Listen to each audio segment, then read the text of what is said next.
experience? How ridiculous. I only see an old man who has nothing to do with this company anymore. It's irrelevant. Remember that I still have to clean up the mess you left every week. Her voice cracked through the glass room so sharply it felt like someone had dropped the temperature by 20 degrees. Tell me, Jerome, what can a 48-year-old man possibly still offer? The energy sector. Mila Harrington didn't even look at me when she said it. She simply tapped my report with the tip of her pen, as if the work itself had offended her youth. 20 pairs of eyes shifted between us, wide and stunned, the way people look at a power line that just snapped for a moment. I couldn't feel my hands. Shock has a funny way of turning bone into ice. I opened my notebook not because I needed to, but because silence is easier to manage when your fingers are busy. I wrote her words down carefully, then added beneath them, another person who thinks speed matters more than understanding. The sarcasm sat in my throat like a cough I refused to release. Mila cleared her throat dramatically, happy to hold the stage. Effective immediately. We're moving him out. This company needs leaders who reflect where we're going. A few younger analysts forced out nervous chuckles, as if laughing would keep them aligned with the winning side. I simply handed over my badge. No speeches, no protest. Humiliation doesn't always need an audience. Sometimes it just needs fluorescent lighting. I walked out of the glass room and down the corridor, letting the cold air of the lobby wash over me. My access badge still blinked green. Industry offboarding takes 72 hours before credentials deactivate. A bureaucratic delay, nothing dramatic, just reality. Then my phone rang. It was the control team. Jerome. Can you confirm tomorrow's E14 operations test? We need your clearance. Their voices were calm, routine, unaware. Mila didn't even know that test existed as I stepped outside. A second notification arrived, this time from the State Energy Authority. Face-to-face confirmation required tomorrow for E14. Responsible official Jerome Knox. They had no idea I'd been fired. Long days sneak up on all of you. Take a second to stretch your shoulders and breathe. And hey, where are you listening from right now? I love seeing this little community stretch across the map. If Jerome's moment hit you even a little, tap subscribe so you're here for the rest. This story is about to bend in a direction no one in that glass room could see coming. Now let's step into the moment everything truly cracked open. Going home that evening felt strangely quiet, as if the walls already knew more than I did. I set my bag down, opened the old metal file drawer, and pulled out the binder labeled E14 Core Operations Framework. 14 years ago, I had built the backbone of that protocol during weeks when no one believed it would matter. Now the pages greeted me like old colleagues, patient and unbothered by the way the company had conveniently forgotten them. The ache in my chest surprised me, a little hurt mixed with stubborn pride. A reminder that history doesn't vanish just because someone younger thinks it should. The requirement was still printed on the first page: Tier 4 operations clearance mandatory for federal confirmation. Only 3 people in the entire state still held the certification. 2 had retired long before anyone in the glassroom had learned what a load balancing curve was. And the third, well, that would be me. I traced the paragraph with my finger, half amused, half offended that Mila had dismissed it as old machinery no one uses anymore. Her exact phrase. She said it with that effortless confidence that comes from never having needed to fix anything truly dangerous. I sat back on my couch and let the memories unspool. The late nights spent repairing mistakes she never realized she'd made. The reports I rewrote quietly so she wouldn't look unprepared in front of the board.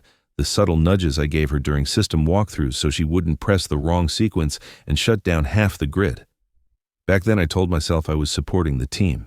Now it felt like I had been propping up a collapsing stage while the star performer practiced throwing glitter. My phone buzzed. A message from Timothy, the junior analyst who always noticed more than he should. Did you really leave? She deleted the whole E14 test from tomorrow's schedule, said it wasn't important. I stared at the words, waiting for the punchline that never came. Even my disappointment had a tired sense of humor by now. I opened tomorrow's calendar. The state's inspection appointment gleamed in bright red. A laugh slipped out before I could stop it short, dry and honest. Good luck, Mila, I whispered, closing the binder with a soft thud. Even then, sitting alone in my living room, I could feel a strange blend of injury and dignity weaving together inside me. Losing the job hurt. Yes, But remembering what I had built, what still carried my fingerprints, lifted something steadier than pride. It reminded me that legacy isn't fragile. People just forget where the foundations came from. And as the night settled in, I realized I wasn't afraid of tomorrow at all, if anything. I was curious to see how a system Mila barely understood would handle a federal test she didn't even know she had erased. That truth lingered quietly. Morning came far too quickly, the kind of morning where the air feels thinner, as if even the sky knows something is about to go wrong. I wasn't at the office, of course, but old habits die annoyingly hard. I checked my phone at 7 sharp, half expecting a message from someone pretending everything was fine. Instead, silence. A quiet so heavy it almost felt sarcastic. By 8, the State Energy Authority had arrived at the plant for their scheduled inspection. I learned the details later, but I could picture the scene: perfectly polished shoes, clipped voices, the faint hum of the grid outside like an animal waiting to see who would pet it wrong. The lead inspector asked, "Where is your operations director?" "We need the Tier 4 clearance holder." A simple question, the kind designed to reveal cracks. Mila apparently strutted forward with the confidence of someone who had never met a consequence in her life. She introduced herself and waited for approval the way a student waits for applause. The inspector scanned her badge with his tablet. And that was the exact moment, according to witnesses, the grid metaphorically stopped smiling. The tablet flashed, "Not legally qualified." The CEO froze. You could have replaced him with a wax figure and no one would have noticed. Mila tried to protest, but the system doesn't care about volume. It cares about certification, and she had none. "So where is Jerome Knox?" the inspector asked next. Those who saw it said Mila's face twisted in 3 different directions at once. He's no longer with the company." She managed to choke out. It must have been interesting watching her realize, in real time, that firing the only qualified person minutes before a federal inspection was not the masterstroke she thought it was. The inspector gave a curt nod, the kind that says everything without needing to say it. "Then this inspection cannot proceed." With that, he entered a command on his tablet, and the entire facility shifted into risk halt mode. Screens flashed warnings, operations froze, and every department suddenly had a front row seat to the cost of forgetting who built the foundation. Moments later, an automated email blasted across the senior leadership channel: "No valid Tier 4 clearance detected. All energy transactions suspended until further notice." I almost laughed when I heard, the grid didn't just stop smiling, it folded its arms and refused to move. And then came the final detail, relayed to me by a panicked voice on the other end of the phone. The CEO leaned in toward Mila. "Pale as winter. Call Jerome," he whispered. "Now. Immediately." And this is where things get weird. By the time I made coffee the next morning, the fallout from yesterday had already outrun the building.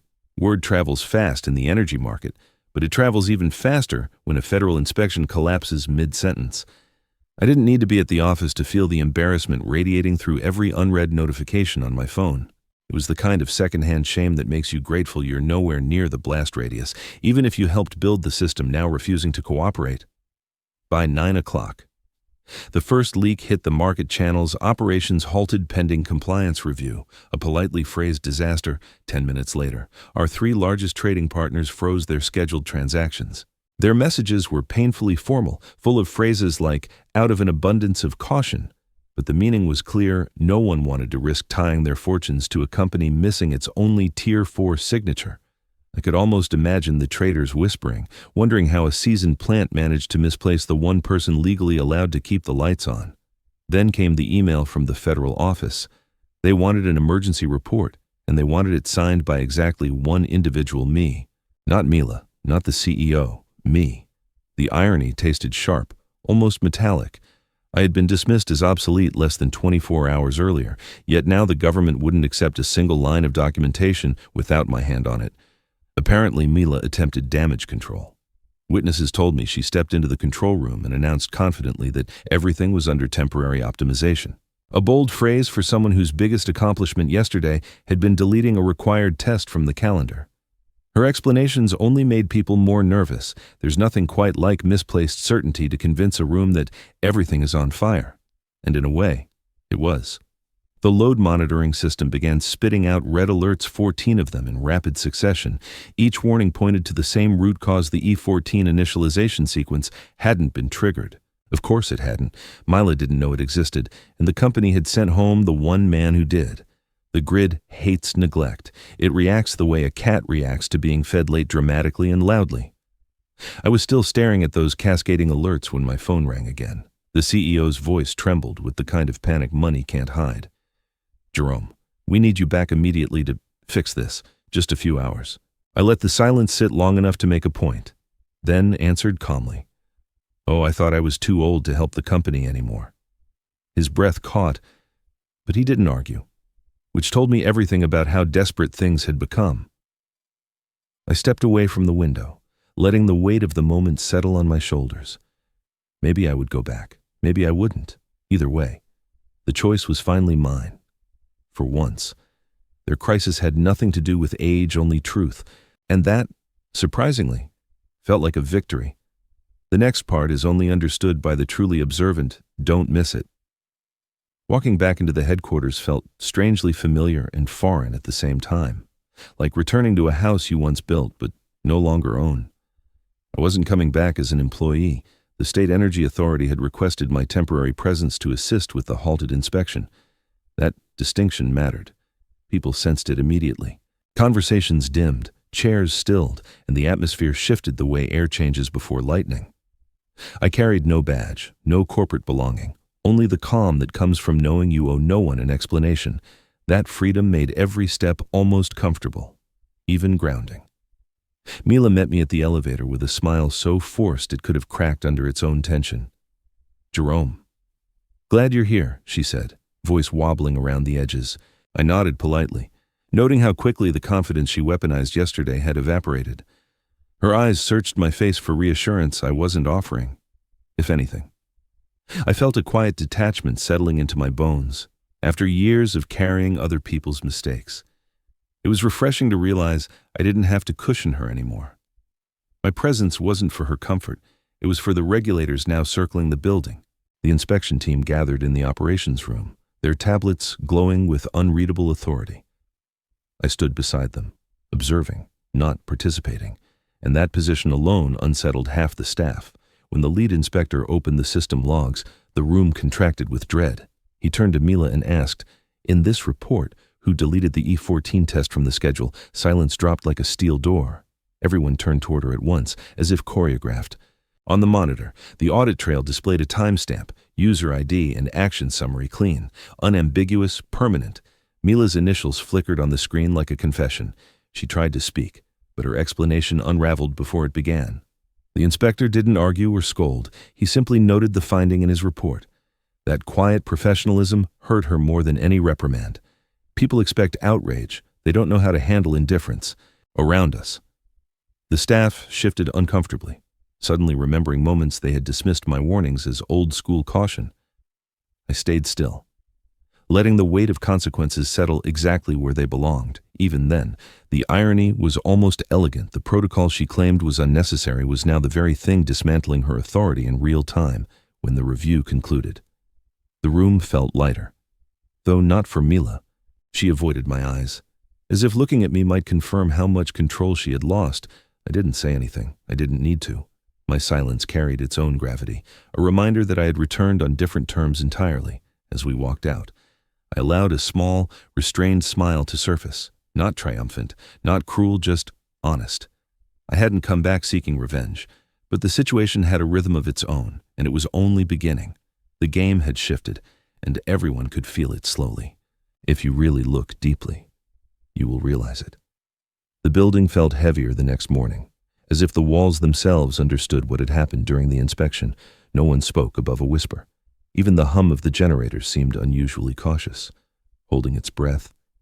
I arrived early, not because I needed to, but because I wanted to understand how deep the damage ran. The inspectors were already there, reviewing notes with the calm precision of people who have seen every possible failure and know exactly what each one costs. That quiet made the tension sharper, almost metallic in the air. Within an hour, the lead official called for the executive team. I stood in the back, unseen but not unacknowledged. The announcement was delivered with clinical detachment due to compliance breaches and an unresolved Tier 4 oversight gap. The company was now required to operate under a 30-day supervision mandate. An interim compliance supervisor would be appointed externally to oversee all operational decisions. The words landed like dropped steel. People stiffened. A few stared down at their shoes as if searching for an escape hatch. Predictably, the CEO tried to salvage control. "We can appoint our current operations director," he volunteered, nodding toward Mila with a hopeful flourish that felt painfully desperate, but the officials barely looked up. One of them tapped her tablet, reading from something already settled long before this meeting began. "Her competency file does not meet federal requirements," she said plainly. No judgment, no emotion, just a door closing with quiet finality. Mila's composure cracked at the edges. Shock spread across her face too quickly for her to hide it. "And who does someone asked, though everyone already sensed the answer." The inspector turned, scanning the room until his eyes found me. "Mr. Jerome Knox is the only eligible candidate." The silence that followed wasn't reverent or respectful. It was acknowledgement, a shift in gravity. I kept my expression neutral, though a faint, involuntary flicker of irony stirred under my ribs. Yesterday, I'd been obsolete. Today, I was required by law. A moment later, phones buzzed in unison. An internal memo had been sent to every manager, courtesy of the federal agency. I saw the subject line before anyone spoke. Effective immediately, all operational decisions require approval from Interim Supervisor Jerome Knox. Even written in bureaucratic language, the message felt like a seismic jolt. Conversations died mid-sentence. A few people glanced at me with expressions ranging from relief to confusion to something resembling fear. Mila paled entirely, her jaw tightening as she tried to steady herself. The CEO looked like a man who had misplaced the ground beneath him. I didn't raise my voice. I didn't move forward. I simply stood there, letting the new reality settle gently over the room for the first time in a long while. I didn't need authority to be loud. It spoke for itself, and it had already shifted the balance. Stepping into the operations room as interim supervisor felt like slipping into a suit I hadn't worn in years, familiar in all the right places, tighter in the places where authority tends to live. The staff straightened instinctively when I entered, which I pretended not to notice. Control is most effective when it arrives quietly, like a shadow that simply grows longer. I opened the system logs with the calm efficiency of someone examining an old blueprint he once designed from scratch, even before the first screen loaded. I suspected what I would find. Mila's mistakes had patterns, and patterns love to reveal themselves. The first issue surfaced within minutes. 6 ignored alerts blinking like neglected smoke detectors. Critical ones, the kind that demand immediate action, not a shrug. I flagged each one and turned to Mila, who stood near the back of the room pretending to take notes.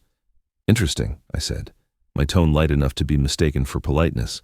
"Seems these warnings didn't age well under your leadership." A few analysts coughed into their hands, disguising reactions they couldn't suppress. Then came the misfiled reports. 2 of them bore her digital signature, approving parameters that contradicted federal guidelines. I raised an eyebrow. "Signed off incorrectly," I murmured, rotating the screen so she could see. "You know, some might say this has less to do with age and more to do with reading." The room stiffened. Dark humor has a way of slicing more deeply when delivered softly, but the real gem was the deleted requirement, an essential compliance step removed because, as the annotation read, "Too long, unnecessary." I almost laughed. Instead, I tilted my head and asked gently, "Did the text offend you, or was it simply longer than your patience?" Her cheeks flushed a blotchy red that clashed with the color of her blouse. No one rushed to defend her. Even her closest allies studied their shoes. The tension sharpened further when a mid-level manager slipped me a sealed folder. "You should have this," he whispered. Inside was an internal assessment. Mila had buried an unfiltered account of operational breakdowns since she'd taken over. Charts nosediving, error rates multiplying, staff morale collapsing. It was more damning than anything in the federal logs. And she had hidden it. I handed the report to the CEO without commentary. The color drained from his face as he scanned the first 2 pages, his expression tightening with every line. His breathing grew shallow, the way people breathe when they sense the ground tilting beneath them. When he finally looked up, the room felt colder. "We meet with the board tomorrow," he said quietly, clutching the report like a verdict. Mila didn't say a word. She didn't need to. Her silence confirmed what everyone already saw beneath the title and the polished confidence. There was nothing left holding her together. The emergency board meeting felt less like a gathering of executives and more like a courtroom assembled for a verdict that everyone secretly feared.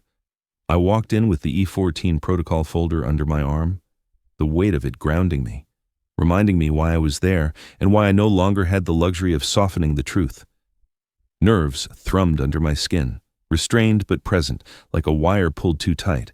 Anger flickered beneath the surface, but I kept it contained. Strategy works best when emotion is quiet. Once seated, I opened the folder and began. No theatrics, no raised voice, just facts. I walked the board through the E14 process step by step, outlining each missed requirement, each deviation, each clear violation of policy under Mila's leadership. The system logs projected onto the wall spoke louder than I ever could. Red flags lined the screen in a pattern ugly enough to make even seasoned executives shift uncomfortably in their chairs. No one interrupted. No one dared. Mila finally broke the silence, her voice trembling with forced conviction. This happened because certain older employees refused to adapt. They slowed us down. They held back innovation. Her eyes darted toward me as if she expected the room to nod along. I let the accusation hang for a beat before responding. The only thing old here, I said evenly, is the disdain for knowledge that should have kept this company safe. My tone was controlled, almost surgical, because the truth didn't need volume to cut. A few board members inhaled sharply. Mila's composure faltered, then the door opened. A federal inspector stepped inside without announcement, carrying a thin stack of documents. The room stiffened instantly. He acknowledged the board, then confirmed every one of my findings, each log, each discrepancy, each compliance breach. His voice was neutral. But neutrality from a regulator feels like judgment carved in stone. Mila's face drained of color. She tried to argue, but her words came out fractured, tangled, desperate. She blamed miscommunication, outdated systems, even information silos. Nothing stuck, the inspector simply repeated. The records are clear, and placed the file on the table like a final nail sealing a box. Silence swept across the room. The CEO looked at me, really looked at me for the first time since this crisis began. His expression was a blend of dread and reluctant acknowledgement, as if he'd finally realized the person he'd dismissed days earlier was the only one keeping the structure upright. "Mr. Knox," he said slowly, "given your findings, what do you recommend for the future of this company?" The board turned to me as well, not out of courtesy but out of necessity. I felt the shift deepen, the quiet transfer of power settling firmly in my hands, and for the first time, I understood that this meeting wasn't about blame anymore. It was about direction, and they were waiting for mine. The decision arrived the next morning in a plain envelope, the kind government agencies favor when they intend to deliver something unmistakably final. The State Energy Authority had reached its conclusion due to multiple violations, procedural negligence, and compliance breaches. Mila Harrington was to be suspended from all operational duties for 60 days. The order would take effect only after both parties signed. I read through the document slowly, not out of doubt, but out of the quiet satisfaction that comes when justice wears its most unadorned face after days of restraint. The moment felt like a match finally brushing the edge of a striking surface. The CEO summoned us to his office. The blinds were half closed, as if the room itself preferred not to witness what was coming. Mila sat rigidly at the table, pale, eyes fixed on the paperwork she could no longer escape. She didn't look at me when I entered. Her confidence, once so loud and polished, had collapsed into a small, brittle shell. I took my seat without a word. Power doesn't need introduction. It settles into the room on its own. The CEO cleared his throat with the hesitancy of a man who wished he were anywhere else. "Jerome," he said, sliding the document toward me. "As interim compliance supervisor, you're required to sign first." His voice cracked on the last word. I nodded and picked up the pen. My signature flowed across the page with a calm finality that even I felt settle into my chest. Then I turned the paper around and nudged it toward Mila. For the first time. She lifted her eyes to mine. Fear, regret, disbelief, every emotion she had refused to acknowledge now flickered openly across her face. "Your turn," I said softly. Not cruelly, not triumphantly, just truthfully. Her hand trembled as she signed. The moment her pen left the page, The room exhaled, though no one dared make a sound. Actions, once taken, carry their own gravity, and this one carried plenty. But the real twist came seconds later. A chime echoed from every device in the building: phones, tablets, workstation monitors. An automated system notification appeared simultaneously across the internal network. Operational leadership update, Interim Director of Operations, Jerome Knox. No fanfare, no ceremony, just a cold, clean fact displayed in corporate font. The CEO blinked at the message as if seeing a ghost typed onto the screen. Mila's breath hitched audibly. For someone who once mocked my age, she suddenly looked decades older. I leaned back slightly, letting the ripple of silence expand. "Seems the system has spoken," I said, allowing a thin strand of humor to weave through my voice. No one replied. Even the fluorescent light seemed to dim out of respect or shock. The office, usually buzzing with artificial energy, went still. It felt like the air had been pulled out of the room, leaving only the undeniable truth hanging between us. In less than 24 hours, the balance had reversed completely, and everyone knew it. The days that followed settled into a quieter rhythm, the kind a company only finds after surviving a storm it never saw coming. Under my supervision, operations slowly steadied themselves. Problems that once spiraled unchecked began resolving with a simplicity that surprised even the board. Not because I performed miracles, but because I asked people to follow procedures they had forgotten or never been taught. Stability isn't glamorous, but it is deeply reassuring, and the staff clung to it like breath after resurfacing. I didn't celebrate my return or parade authority through the halls.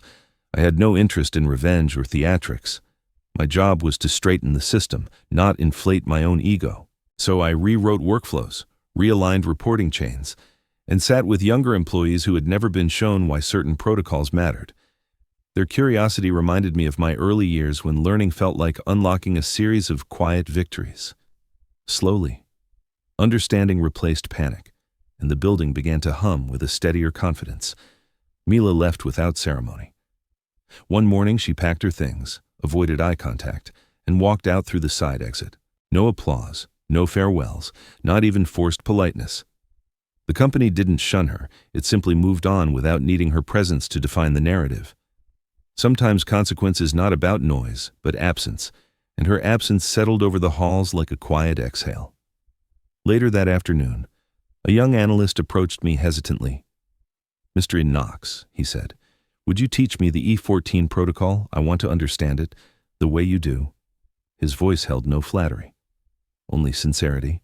For a moment, something warm and unfamiliar pressed against my ribs. Gratitude. Maybe recognition. It had been years since anyone asked to learn from me rather than work around me. I nodded, feeling a small shift inside myself, like a hinge, long stuck, finally moving. "Of course." I said, "Let's start tomorrow." That evening, I stood by the wide glass windows overlooking the solar array I had helped design more than a decade ago. Light spilled across the panels in long, steady lines, each one reflecting work that had outlasted pride, conflict, and time. A quiet thought rose, tinged with humor and truth-old, maybe, but still young enough to save an entire company in a single day. This story reminded me that experience isn't a burden, it's a foundation, and sometimes the strongest one in the room. If you're listening right now, tell me, where are you watching from? And have you lived through a moment where your worth was underestimated? I'd love to hear your story.